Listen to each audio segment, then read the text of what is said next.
So what did I think about the old story about Larry Bird not liking to be compared to Rick Barry, especially in his career? Um, it was true. Larry Bird felt like he hadn't accomplished anything, and he didn't want to be compared to a guy who already established a legacy. And also, just because they were white, he didn't want it to be, made into like, well, because this is what they do.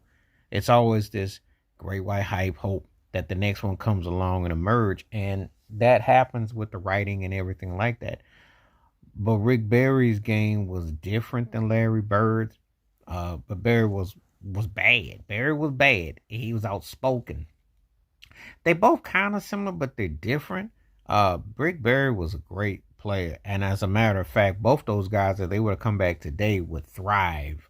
And if you put them both where teams they used to play for, if Barry went to Golden State, Steph Curry would be even more dynamic than he is. That's hard to say, but imagine Rick Barry on that squad. They would be scary. His style of play would be scary. If you put Larry Bird with Tatum and Brown, they would be scary, but in different ways though.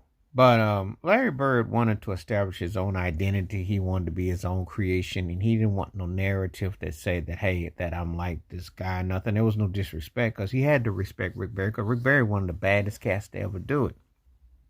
I mean, he led the Warriors to that finals upset against Washington in '75. So you know Rick Barry's history. Rick Barry could flat out ball. Now the granny shot you may not be cool, but then again, it was crazily successful.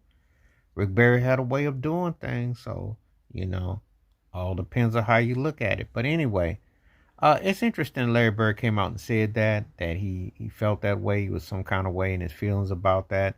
Um, Not surprising or shocking, though, because again, so often than not, people are quick to compare people, and you know, within ethnicity, within what they are, what have you. But you know, Bird wanted to prove his own value, his own stake, and he didn't want the comparisons. And I think that's the thing. People are so quick, media want to put you up against somebody, something like that. Just let you be the first one of you. That's the kind of pressure that becomes unnecessary because when you start winning, you create your own identity. But that takes time. That doesn't happen overnight. It takes time to be one of one.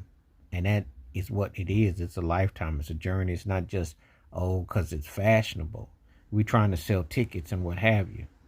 Now, it's just like how they probably did the Rick Barry were comparing him to Jerry West. It's unfair. It's unfair. But I think Larry Bird left no doubts about how great he was, and they were on their own. I think Rick Barry has been kind of forgotten on